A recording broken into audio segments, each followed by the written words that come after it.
Hello friends, कैसे हैं आप लोग। आशा और उम्मीद करते हैं आप सब स्वस्थ होंगे और बहुत अच्छे से पढ़ाई कर रहे होंगे। तो ये जो सामने नोटिफिकेशन दिख रहा है ये AEDO का पोस्ट के लिए संबंधित है। असिस्टेंट एजुकेशन डेवलपमेंट ऑफिसर का है और एजुकेशन डेवलपमेंट ऑफिसर का है। तो मेन वैकेंसी इसी का आएगा और उसके बाद प्रमोशन होकर इसमें जाइएगा। तो इसको लेकर आज नियमावली बिहार सरकार एजुकेशन डिपार्टमेंट ने जारी कर दिया। तो इसमें क्या बताया है, इसमें है कि अब ये बताया है कि इस नियमावली को बिहार शिक्षा प्रशासन संवर्ग नियमावली 2025 कहा जाएगा। और बेसिकली जो हम लोग बात करेंगे इसमें है कि ये किस तरह का है। ये नॉन गस्टेड पोस्ट है, ये नॉन गस्टेड पोस्ट है। और इसमें नियुक्ति की प्रक्रिया क्या है, देखिए इसमें लिखा, इस संवर्ग में मूल कोटि के पद सहायक शिक्षा विकास पदाधिकारी पर सीधी भर्ती द्वारा नियुक्ति आयोग द्वारा परियोजनार्थ समय समय पर आयोजित प्रतियोगिता परीक्षा के परीक्षाफल के आधार पर की जा सकेगी। दूसरा सबसे इम्पॉर्टेंट पॉइंट है, ज़रूर देखिएगा, सीधी भर्ती हेतु न्यूनतम शैक्षणिक योग्यता मान्यता प्राप्त विश्वविद्यालय से स्नातक या समकक्ष होगी। मतलब नो बीएड है। लोगों को लग रहा था कि बीएड आएगा, तो बीएड नहीं है। मिनिमम एज वही है, कितना, 21 वर्ष। और बाकी जो राज्य मैक्सिमम एज वही होगा जो बीपीएससी अपना एज में देता है। और न्यूनतम आयु की गणना 1 अगस्त के आधार पर की जाएगी। कब होगा? 1 अगस्त के आधार पर। और बाकी आरक्षण यही है। अब परिवीक्षा अवधि, अब इसमें क्या है, सीधी भर्ती से नियुक्त कर्मियों का मतलब इन लोगों का प्रोबेशन पीरियड क्या है? प्रोबेशन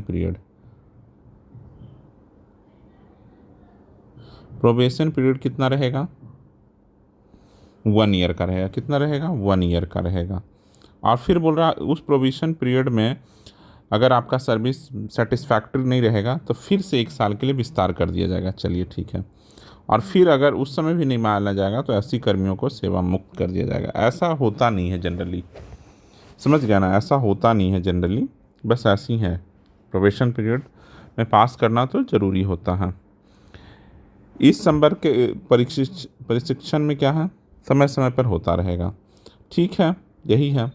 बाकी प्रमोशन है, निर्धारण आयोग और मेधा क्रमानुसार किया जाएगा।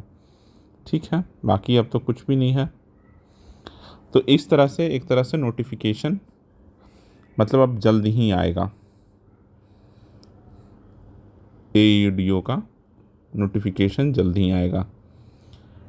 बाकी इस बारे में और बात कर लेते हैं। जैसे कुछ लोग AEDO के पोस्ट के बारे में बोल रहे थे कि 71st BPSC में ऐड होगा। कुछ लोगों का मानना है कि ये पोस्ट ऐड होगा 71st BPSC में। आप लोगों को ये पता ही होगा कि ये लेवल 5 का पोस्ट है। लेवल 5 का पोस्ट है, नॉन गस्टेड पोस्ट है। अभी हम लोग देख लिए क्या है, नॉन गस्टेड पोस्ट है। तो मतलब अगर 71st में अगर ऐड होगा तो क्या होगा, इसमें इन बच्चों को प्रीलिम्स भी देना पड़ेगा, मेंस भी देना पड़ेगा और इंटरव्यू भी देना पड़ेगा। और इससे पास करके बच्चे फाइनली इसमें जाएंगे, सेलेक्ट होंगे। ये कहीं से आप लोगों को लग रहा है जायज़? और इस तरह से ये कह रहे हैं कि 2200 प्लस वैकेंसी आ जाएगी 71st में। कुछ लोगों का कहना है भाई एक काम करो ना कि सारे पोस्ट को ही ऐड कर दो और 10,000 पोस्ट कर दो, क्या फ़ायदा हो रहा। ऐसे भी इस बार जो 71st में भी आया है, पहले से ही दो पोस्ट मिला के, एक लेवल 7 और एक लेवल 6 मिला के ही आपने 1,000 सीट कर दिया है। 1000 सीट तो यही है। ये एक पोस्ट लेवल 7, एक पोस्ट लेवल 6, अब बाकी है 200 सीट। ये भी क्यों ही दे रहे हैं? और अब एक पोस्ट मिला के आप बोल रहे हैं 2000 और कर देने के लिए, 1900 सीट के आसपास ये आपको ऐड कर देने के लिए। कहीं से जायज़ है क्या? इतना बच्चा प्रीलिम्स मेंस इंटरव्यू देगा इस लेवल 5 की नौकरी के लिए, नॉन गस्टेड पोस्ट के लिए, तो फिर इसी से लेवल 9 की नौकरी लगेगी और इसी से लेवल 5 की नौकरी लगेगी। जो पहला बच्चा होगा वो लेवल 9 में एसडीएम बनेगा और जो लेवल 5 वाला बच्चा होगा ये बनेगा। इतना डिस्पैरिटी सही है क्या? कहाँ से लगता है इतना डिस्पैरिटी सही है? कुछ तो पैरिटी होना चाहिए।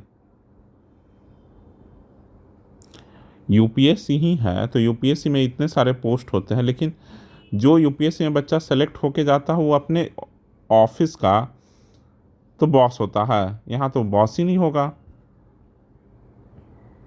ये तो पूरी तरह से गलत है। इस तरह से नहीं होना चाहिए कि एईडीओ का पोस्ट बीपीएससी में 71st बीपीएससी में जोड़ देना चाहिए। ये मैं तो एकदम नहीं चाहता हूँ कि 71st बीपीएससी में जोड़े, कोई फ़ायदा नहीं है।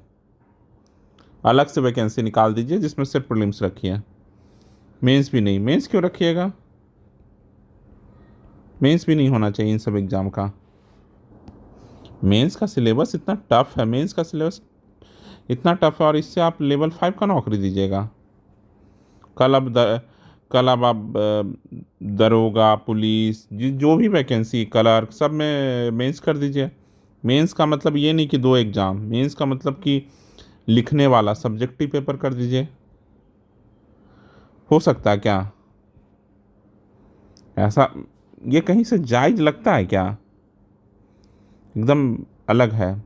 तो इसलिए इसका अलग से एग्ज़ाम लीजिए। तो ये है। तो कुल मिलाकर एक गुड न्यूज़ है कि यही गुड न्यूज़ है कि एक वैकेंसी आने वाली है जिसमें 900 प्लस पोस्ट रहने वाला है और ये बहुत जल्दी ऐड होने वाला, बहुत जल्दी आने वाला है। मतलब नेक्स्ट 2 वीक में पॉसिबिलिटी है कि ये आ जाना चाहिए। और बैड न्यूज़ अगर हो सकता, पॉसिबल है कि इसके लिए आपको मेंस इंटरव्यू भी देना पड़ेगा। तो बहुत सारे जो टीचर बच्चे हैं उनके लिए तो बहुत स्थिति बुरी हो जाएगी। आपके लिए तो बहुत बुरी स्थिति होगी। जो टीचर और जिनके लिए सिर्फ यही एग्ज़ाम मापदंड है कि यही एग्ज़ाम टारगेट है, उनके लिए तो बहुत बुरा होगा अगर ये 71st में ऐड हो जाता है तो। क्योंकि उसके लिए आपको बहुत पढ़ना पड़ेगा, वो थोड़े बहुत पढ़ाई से नहीं होगा। मेंस बहुत ही डिफ़िकल्ट पार्ट है जो मुझे लगता है कि उसके लिए आपको 3-4 महीने देने पड़ेंगे। समझ गया ना? तभी होगा, नहीं तो नहीं होगा। तो मेरा मानना है कि सबका भला इसी में होगा। आइदर टीचर जो ऑलरेडी इसमें जाना चाहते हैं, जिनका मेन टारगेट है, या बाकी जिनकी नौकरी ही टारगेट है, सब एक एग्ज़ाम दें, एक या 2 एग्ज़ाम दें, लेकिन ऑब्जेक्टिव ही होना चाहिए, सब्जेक्टिव तो नहीं ही होना चाहिए। ठीक ना? और वो सब अपना एग्ज़ाम निकालें। ठीक है, चलिए। और आप लोग खूब पढ़िए, पढ़ाई करते रहिए। अब कुछ दिन और बच गया है। आज 22 तारीख हो गया। 30 जून तक लास्ट डेट है एग्ज़ाम भरने का, फॉर्म भरने का। 71st आप लोग ज़रूर भर दीजिए फॉर्म। अब अभी तक नहीं भरे हैं तो सबसे पहला काम कीजिए कि फॉर्म भरिए और फिर पढ़ाई कीजिए। लेकिन सबसे पहले मेंस प्रीलिम्स का फॉर्म भरिए। चलिए, अभी के लिए इतना ही रखते हैं। और वीडियो पसंद आया तो लाइक कीजिएगा और चैनल पहली बार आया तो सब्सक्राइब कीजिएगा। चलिए, थैंक यू फॉर लिसनिंग।